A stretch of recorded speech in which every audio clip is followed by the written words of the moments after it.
एक बेरी बबी पसामान जिसे दैया हो बड़ी जोर बथे करी हैया कौन कामवा कहिलू ए झरेलिया चर्चा होता गाँव शहर टोलिया चर्चा होता गाँव शहर टोलिया चर्चा होता गाँव शहर टोलिया कि ऐसन हम मरनी उठल लिया छा गईनी आरा बगसर कह सकते हैं दूसर का बात तो शिवानी हमने का स्टार भी है। ये तो बात स्टूडियो का अगर देखा जाए के छोड़ियो दी तो हमने का कर सकते हैं दोबारा भोजपुरी के बेहतरीन चैनल आरएन भोजपुरी न्यूज। आज बात करने वाले हैं तूफान राज, जो पासवान स्टार के नाम से भी जाने जाते हैं। तो आइए आप लोग को पासवान स्टार तूफान राज जी से मिलवाते हैं। जी स्वागत है आपको हमारे चैनल आरएन भोजपुरी न्यूज। जी आरएन भोजपुरी के जे भी श्रोता सुने वाला जाने वाला पहचाने वाला सब श्रोता के गोड़ छुए गोड़ लागत नहीं हमें से और ढेर सारा प्यार दुलार भाई के हमारा चैनल के दी जा। और भाई का हाल चल बा ठीक बा? सब बढ़िया है। हम चाहते हैं कि देखिए इंटरव्यू का मतलब स्टार्टिंग आपके एक गाना से किया जाए, जो अभी आपका काफी गाना मतलब ट्रेंडिंग में चला पिछले मतलब कुछ हफ्ता, जिस गाना का नाम है चला था दवैया। और रवा सबके प्यार दुलार रहे हुए एगो बहुत छोट चैनल पर तूफान राज ऑफिशियल बहुत छोट चैनल 40,000 सब्सक्राइबर रहे हुए गाना छूटा रहे चलो तो दवैया बहुत अच्छा कंपोजिशन के साथ हमारे जेपी भैया कैले रहे गाना एते रहे दैया हो बड़ी जोर बथे करी हैया हो बहुत अच्छा गाना रहे। और छोट चैनल पर गाना रहे और 23 नंबर ट्रेंडिंग पे गाना भाई जी करत रहे। बहुत खुशी के बात बाटे कि इतना छोट चैनल इतना छोट कलाकार के हम तो पहला अपना के छोटे माने नहीं जामने के और छोट जिंदगी भर माने के बाटे। काफी सॉन्ग मतलब आपका मिलियन में मतलब जा चुका है। हाँ गाना तो तेरी 5-6 गो मिलियन में जा चुकल बाटे बाकी हई अथा प्यार दुलार हमारा मिलल जब तो हमारा बुझाइल कि नहीं लोग हमारा के चाहे वाला बाटे और सुनता हमारा गाना के। और काफी लोग आपको मतलब पासवान स्टार के नाम से भी काफी मतलब लोग जानते हैं। कमेंट काफी आता है कि तूफान राज का इंटरव्यू लिया जाए, तूफान राज का इंटरव्यू लिया जाए चैनल पे। अरे तूफान के तो चाहे वाला बहुत सारा लोग बाड़े और ढेर सारा प्यार दुलार भाई हमारे दिले लो हमारा के बहुत खुश होला मन।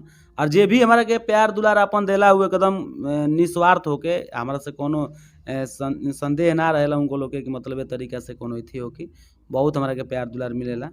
और हम देखते हैं आजकल कि मतलब आपका कोई भी गाना रिलीज होता है ना, काफी मतलब लोग कॉपी कर लेते हैं इस गाना को। ये तो बात सही बाटे बहुत सारा गाना हमने के ऊपर चले मर्जी है बाबू भगवान के और ताकि ई रहे पत्थर पिसाई को वो मैदान एक और गाना था पासवान जी के राज चली, पासवान जी के राज चली तो सुपर स्टार ब्लास्ट गाना रहे ओकर तो ढेरे लोग कॉपी रहे। गाना को काफी लोग मतलब कॉपी किए थे। वो गाना के बहुत सारा प्यार दुलार मिलल बहुत सारा लोग कॉपी कैलस और हमारे कॉपी कैला से दिक्कत ना रहेला। छोट छोट हमारे भाई कलाकार कुल कॉपी करेला तो बढ़िया लगेला, बड़ा लोग करेला तो ठीक ना लगेला, मतलब फील अजीब होता है ना। ऐसे कि हमने के बड़ा लोग अगर कॉपी करके गावे जाए तो जिंदगी भर लोग कहेला कि उनको लोग कॉपी करके गावा तरह, लेकिन हमनियों को ऐसा बात नहीं है कॉपी बहुत सारा लोग करे बड़े लोग में तो उहे ठीक बा भाई सब करत रहे लोग गावत रहे लोग बढ़िया बाटे। और सुनने में आया आजकल मतलब देख रहे हैं कि सुनने में आया एक बात आपका मतलब वीडियो से हट के बोल रहे हैं, सुनने में आया कि आपका बहुत ही जल्द शादी भी होने वाला है, दर्शक लोग जानना चाहते हैं। जरूर शादी हमारा अगला साल हुई नवंबर दिसंबर ले शादी हुई तो वो सबके निमंत्रण ओकरा में दिए। हमको तो नहीं लगता है कि बुलाएंगे महाराज। ना ना ना एकदम भाई तारा के बुलावल जे हमारे दिल के करीब वाला रहे वाला इंसान हवा तू। अच्छा तो ये बताइए और एक तो गाना आपका सुने थे मतलब अभी पासवान जी से एक बार मिल के पता ना कुछ करके, ये भी काफी मतलब गाना का व्यू अच्छा खासा रैंकिंग गया है। अभी ये गाना बहुत अच्छा गाना बा दिल के छुए वाला गाना बा बहुत गाना बजबो करी अब की लगन में इहे गाना बजबो करी। हम बहुत सारा गाना भइल बाटे बाकी गाना के जोड़ा नहीं खे ना काफी तेजी से मतलब इसका व्यू रैंकिंग देखा जाए तो काफी तेजी से बढ़ रहा है। हाँ व्यू भी एक अच्छा खासा बाटे 5 लाख पहुँचे वाला बाटे गाना के बहुत आम मतलब छोट चैनल पे और चैनल के 5 लाख तक कम बाटे 5 मिलियन गाना करी बहुत जल्दी ऐसे कि गाना में रस बाटे। ना गाना में मतलब कुछ तो बात है तभी तो गाना इतना तेजी से भाग रहा है व्यू उसका। हमने के बहुत अच्छा है करके हम बहुत सा ज्यादा सुने नहीं, हम भी ज्यादा सुने नहीं, हमने के गा के अपन गाना बहुत कम लोग सुनेला। सही बात बोल रहे हैं, अपना गाना गा के खुद सुनना अलग फीलिंग होता है थोड़ा। ये गाना हम सुने नहीं बहुत हमारा अच्छा लगेला। चाहेंगे कि दर्शकों को भी सुना दीजिए इस गाना को एक बार। गाना ही रहे कैसे रहे बताओ तो लड़की के थोड़ा रहे है ना। हर की जबरी ना धर कमरी आए बाबू तहर माथा का सोनो कलबा। अरे की राइफल देखाव तार ढूढ़ी देखाव तार काहे तिल तिल। अरे कि तेहू जइबे खिल तोर जवानी जाई खिल एको बेरी बॉबी पासवान जिसे मिल। तेहू जइबे खिल तोर जवानी जाई खिल एको बेरी बॉबी पासवान जिसे मिल। जैसा कि आप सुने, तेहू जीवे खिल तोर जवानी जाई खिल, काफी अच्छा सॉन्ग, पासवान जी से एक बार मिल, काफी अच्छा सॉन्ग है और अच्छा खासा रिस्पॉन्स भी मिल रहा है ना। हाँ, ई गाना के रिस्पांस बा प्लस में ई गाना में बहुत ज़्यादा मतलब बहुत मजा आवेला ई गाना के। अब एहू गाना के लोग सर्चिंग में अपन कॉपी करे शुरू कर देले बने, बहुत लोग कॉपी करे शुरू अपन काम कर देले बने। अच्छा, ये बताइए, आपको पासवान स्टार से मतलब पासवान समाज से इतना सपोर्ट मिलता है, आपको कैसा फील होता है? बहुत बहुत बधाई बा भाई लोग के, हमार समाज के लोग हमारा के बहुत प्यार दुलार देला और जितना कहल जाओ बहुत कम पड़ जाए। जैसे कि भाई अगर हम देखे नहीं कि हमारा अगर कोनो गाना के अगर लॉन्चिंग होता, कोनो के पोस्टर भी शेयर होता, तो एक लोग ना कम से कम हजारों लोगों को वो पोस्टर के शेयर करेलन, फेसबुक पर ले ले, व्हाट्सअप पर ले ले, स्टेटस लगल, तो हमारा बहुत खुशी होला। हम ना जानले रहनी कि इतना प्यार दुलार हमरा के समाज से इतना कम समय में मिली, बाकी बहुत अच्छा लागल। एक खातिर हम अपना समाज खातिर और बहुत बहुत बधाई देतनी भाई लोग के। और इहो नहीं खे सब लोग हमारा के सपोर्ट करेला, हर जाति के लोग करेला, बाकी वास्तव अगर कहल जाओ तो मतलब हमारा अपना तो थोड़ा इथी होला, अपना कास्ट के लोग इतना प्यार दुलार हमारा के दिहल है, बहुत अच्छा। अदर कास्ट के भी लोग बोलते हैं कि जो तूफान राज जी है वो शिक्षित एक मतलब नेक आदमी है, आपको इस बात से मतलब क्या लगता है? देखी, कलाकारी एगो मीठ भाषा हटे और ये कलाकारी में अगर जे सद्भावना में और थोड़ा भी क्रोधता में और थोड़ा भी घमंड अगर आ जाला लाइन में, तो लोग के पतन होखत देरी ना लगेला। तो हम कहब ये भी कि हमारा के ढेर लोग प्यार दुलार देला, एक कारण कि हमार व्यवहार कुछ अलग टाइप के ह, हर लोग से बतियावे के, हर लोग से मिले के अलग तरीका से हम फील करेनी। अच्छा, लोग बोलते हैं कि जो तूफान में है ना वो किसी का भी दिल जीत लेते हैं, सही बात बा, ही तरह सबके प्यार मतलब बोलते हैं कि 5 मिनट बात करके देखेंगे किसी का भी दिल जीत लेंगे। ई तो सुनले बानी हम ढेर लोग एक बात कहेला और यही तरह होखे के चाहिए, हर कलाकार के होखे के चाहिए। मान ली कि रउआ से एगो कुछ केहू अगर रउआ से एगो प्रेम लगौले बाटे तो कोनो व्यवहार के कारण लगौले बा, अगर माता पिता अगर बा तो एगो बेटा के अच्छाई अगर देखत ताटे तो तरीका से प्रेम दुलार अपन देला करेला। यही तरह अपन भाई के भी प्यार दुलार देवे के चाहिए, कोई भी कलाकार हो, को छोट या बड़ हो, खस केहू भी समाज के लोग अगर कोनो समाज के लोग और जनता तारा के सपोर्ट करता, प्यार दुलार देता, तो लोग पर ध्यान रहे के चाहिए। बाकी आजकल हम नहीं देखत ई लोग के, आजकल एगो फोन आवता तो भैया सुतल बने, भैया बिजी बने, भैया ही बने, भैया ही कुल हमनी के अंदर नहीं के। तूफान बस एक ही मोबाइल रखता है और एक ही नंबर रखता है। और पहले सुनने में आया था कि आप मतलब जो बर्थडे विश करने के लिए बोलते हैं, सुनने में आया था कि पहले अफवाह था कि क्या कि बर्थडे का विश करने का पैसा भी मांग रहे हैं तूफान राज। ई सब लोग कहेला, बाकी हम सब न्यूज पर कहेनी कि भाई तहारा के यहाँ अगर 5,000 खर्चा होखा तो मिठाई बाटे में तो कम से कम 50 रुपये हमनियों के मिठाई के दलो।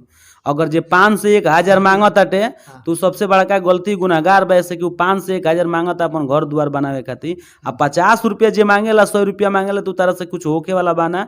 अगर एगो दाम, अगर मिठाई के दाम अगर बढ़िया से अगर इथी कलियो तो 2 गो मिठाई के दाम 60 रुपया आजकल होगा। सही बात बोल रहे तो 51 गो रुपया अगर हमने के केहू देता तो हमने के मन में खुशी होला कि भाई के बर्थडे बोलले बन हमरा के मिला, दक्षिणा के रूप में जरूर कुछ मिल रहा है, हमारी मेहनत के मतलब। बस उहे बात बाटे। और बहुत सारा लोग, हम तो रोज 100 को वीडियो बनावे नहीं, केहू ना देला तो ना देला तो का भाई के वीडियो ना बनेला, एकदम बनी, काहे ना बनी महाराज। वही सब श्रोता के देन बाटे कि आज हमनी के भोजपुरी में जौन भी कार्य करत नहीं जा, हमनी के सफल होता नहीं जा। और हम मजाक करे नहीं, हम केहू भी भाई से हम खुल के बात करे नहीं कि भाई हमरा के मिठाई चाहिए 50 रुपया हमारा मोबाइल पर छोड़, तो मैं लोग कहेला कि ठीक बा भैया, ठीक बा, देला केहू दे ना देला तो उसे मतलब बात। ये बताइए, हम बात पूछना चाहते हैं कि काफी सॉन्ग आपका मतलब ना काफी ड्यूट जो सॉन्ग आता है शिवानी सिंह के ही साथ क्यों आता है? शुरुआत से हम देखते आ रहे हैं। शिवानी जब हमनी के हती चुकी रही नु, शिवानी के लगभग 11 बरिस उम्र होत रहे, हमनी के ओजा स्टूडियो रहल हटे, आज भी बाटे। पुराना वाला हाँ, स्टूडियो? और पुराना ना उहे नए बाटे, आज भी इहो दोनों हमनी के स्टूडियो आज भी वैसा ही बा। तो शिवानी के अगर सोचल जाओ तो माने हम अपना मुँहे नहीं की कहत रहो, सब अगर इंटरव्यू ले ना बोलिए, हम लोग तो देखते आ रहे हैं उनको। शिवानी के अगर खास करके पूछल जाते स्टूडियो के कलाकार फर्स्ट तूफान हवे, इतना बड़ मुकाम हासिल करत ये लड़की, बहुत खुशी के बात बा। पवन भैया, खेसारी भैया, बहुत सारा लोग के डुएट गवाता। हमारा थोड़ा भी जलन ना हमनी के होखेला, कैसे कि बहुत आगे बढ़ावे के बोकरा के। काहे आपको फील नहीं होता मतलब आपको छोड़ के ड्यूट सॉन्ग किसी और के साथ गाती है तो मतलब? अरे ना महाराज, ऐसन थोड़े बात बटे। बहिन है एगो, मान ली कि बढ़त है तो का दिक्कत बटे। पवनो भैया के संगे आवता, खेसारियो भैया के संगे आवता, बढ़त जाई तो हमनी के नाम तो होई। केहू भी आज ई बात पूछेला कि बताएं कि सबसे पहले कि तूफान राज और शिवानी सिंह के जोड़ी बहुत मशहूर लागेला। कौना कारण भाई?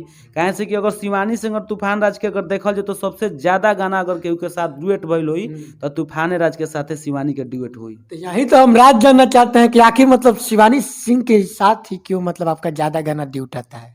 ई हमनी के शुरुए से बा। हमनी के शिवानी और ज्यादा हमनी की थी रहेला, लेकिन भैया ए तरीका के हमनी के बहुत जोड़ी लोग पसंद करेला। अच्छा। और लोग पसंद करेला और हमनियों के पसंद करनी कि हमनी के वोकल जौन तरीका से शिवानी हमनी के गावेली ओ तरीका से हमरा ठीक लागेला। हम जैसे बतावे न वैसे गा देली, जैसे उ हमरा के बतावल तैसे हम गा देनी। तो हमनी के जोड़ी यही तरह बरकरार रहेला और रहबो करी।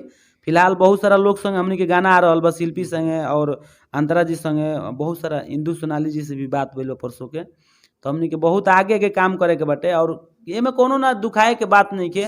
आज तो शिल्पी राज के बढ़ावे में प्रमोद भैया के हाथ रहे। प्रमोद भैया आज आगे बढ़वले, अब प्रमोदे भैया के संगे शिल्पी नहीं की। तो हो सकता है कि लोग के मन ये आपका भी साथ कहीं शिवानी सिंह छोड़ ना दे अरे ई तो आने वाले समय में। ई बस देखत जाई, जब तक आदमी थी रहेला तब तक। अब बस संबंध बनल बा जब तक लोग के अगर अंदर थोड़ा भी एने ओने घमंड होखी तो बड़ा भी बन के लोग छोटा लोग के भुला सकता है। सही बात बोल रहे हैं, आजकल यही चल रहा है मार्केट में। तो उहे बात बाटे। वैसे भी हमनी के का कह सकत है दूसर का बात। तो शिवानी हमनी का स्टार भी है। ये तो बात स्टूडियो का अगर देखा हमनी जाए के छोड़ियो दी तो हमनी के का कर सकत है, दोबारा हमनी के का कुछ कह सकत। सही बात बोल रहे हैं। तो ऐसा कुछ बात नहीं है। अभी हमनी के चलता यही तरह अपन। ये बताइए अभी मतलब छठ का महीना आने वाला है तो मतलब कोई गाना वाना छठ पे विचार है कि नहीं गाने का? हाँ। मतलब रिकॉर्ड हुआ है? बे महाराज, छठ में जबरदस्त गाना है। पड़ाका पर गाना आवे वाला बा, बहुत जबरदस्त है हमार। रिलीज नहीं हुआ है कोई छठ दिवाली पे? ये बार आ गुल बने स्टूडियो में, अब धूम मचावे। अब हमार अरेंजर शेषनाथ भैया आइए गुल बने और जेपी भैया गुरुदेव बार मारब जे कि हिला देव जा। छठ में बजबे बाजही के बा, एकर में शौके नहीं खे। तो हम चाहते हैं देखिए वीडियो को अब ऑफ करेंगे, लेकिन चाहते हैं कि एक गाना आपका सुने हैं बक्सर बलिया आरा कुछ करके। काफी अच्छा सॉन्ग और अपना मतलब लेवल का सॉन्ग है। तो हम चाहते हैं कि उस सॉन्ग को एक बार सुनाइए और उसके बाद हम वीडियो को ऑफ करेंगे। थोड़ा बहुत सुना देता नहीं हम। हर की कौन कमावा कहलू झरेलिया, चर्चा होता गाँव शहर टोलिया।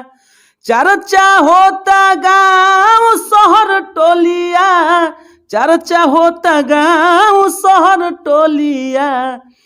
कि ऐसन हम मरनी उठलिया, छा गईनी आरा बगसर बलिया। गजब गाना बाटे। हमनी के बहुत अच्छा लागेला और बहुत सुनबो कर जगह काफी। हमनी के एतरी हमनी के अभी व्यूज एकर 35-36 हजार के व्यूज भइल बाटे। अरे व्यू का डिमांड बात नहीं है। देखिए गाना हम सुने थे ना जब, मेरे को बहुत अच्छा लगा और अपने मतलब लेवल का गाना लगा। बहुत बढ़िया लागेला हमनी के गाना। जौन भी करे नहीं जा हमनी के सब लोग एकदम एकत्रित होके सब लोग एकजुट होला वो गाना के। अगर हमनी के इथी करे नहीं जा, सब लोग ओकरा के सुनेला, ओकरा के इथी करेला कि माने कैसन गाना बाटे, कोना तरीके से बनावल जाई। तो हमार अक्सर कह के गाना जब भी आवेला नु तो हमारा के प्यार सुना, जिसे शेषनाथ भैया, जेपी भैया और ढेर सारा शैलेश भैया यहाँ के बानी। ई समीक्षा के पापा हैं यहाँ के, जौन के अभी हमनी के समीक्षा अभी अगर कहल जाए तो तूफान के संग बहुत सारा काम देखे के मिली। बड़ा बड़ा कंपनी के समीक्षा आइल बड़ी, बहुत दूर से लड़की है और ढेर सारा प्यार दुलारे लड़की के देवे के बा। अभी एगो हमनी के बाजल हटे गाना की खिड़की से झाँक चाहे छत पर से ताक, हाँ नाचो तनी जा। हाँ बहुत अच्छा गाना लगा। चाहेंगे कि उस मतलब अभी तो मतलब नवरात्र का महीना बीत चुका है, लेकिन जाते जाते सुना दीजिए। वो गाना पंचलाइन रहे। हर की छत पर से झाँको चाहे खिड़की से ताको, हर की नाचो तानी जान देखो आई के भसान में, आ कमर हिलावो जान आई के भसान में। बहुत अच्छा गाना रही और ढेर सारा प्यार दुलार मिलल तूफान राज ऑफिशियल के। तूफान राज ऑफिशियल के जे भी श्रोता ए चैनल के देखत आरन भोजपुरी के भाई के भी चैनल के ढेर सारा प्यार दुलार देवे के बा। आ तूफान राज ऑफिशियल के, केटी मैजिक वर्ल्ड के, और ढेर सारा हमनी के शेषनाथ ऑफिशियल, शेषनाथ ओझा ऑफिशियल बाटे, और शैलेश भैया के कौन चैनल मतेश्वरी फिल्म बा, नीलकंठ मैजिक बाटे, और एक तो केटी म्यूजिक भी कर केटी मैजिक वर्ल्ड तूफाने के अगर सोचल जाए तो तूफाने के चैनल हटे।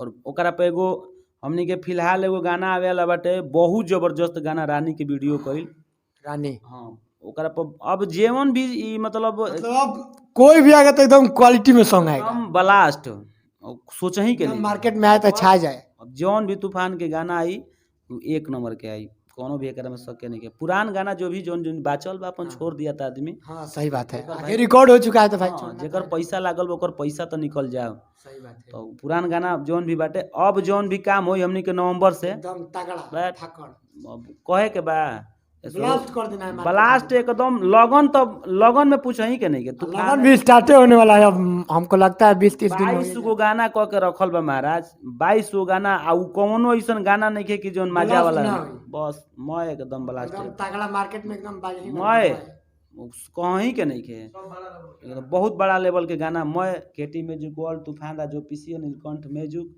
बहुत सारा कुल कंपनी के बड़ी से MM महादेव मैजिक, माने जौन भी गाना आई अब रोवाई एकदम देखब तो कहब कि अरे भाई एकदम ब्लास्ट है तो जरूरी रहेगा कि एगो हमनी के पटना, आरा, बगसर, हाँ ई जौन भी बाटे क्षेत्र से ये स्टूडियो के इतना जबरदस्त गाना रहल बा ब्लास्ट निकले वाला बा। माने अब लगन में पूछही के नहीं खे। 6 महीना तक तो तूफान के आदमी जो हियन एकदम इथी के भैया का गा दियल, बहुत सारा गाना आवत बाटे। जैसा कि आप सुने अभी हमारे साथ तूफान राज जी, जो पसवान स्टार के नाम से भी जाने जाते हैं, वो जुड़े थे। मिलते हैं नेक्स्ट वीडियो में, तब तक के लिए बाय बाय। जय हिंद, जय भारत, जय भोजपुरी समाज।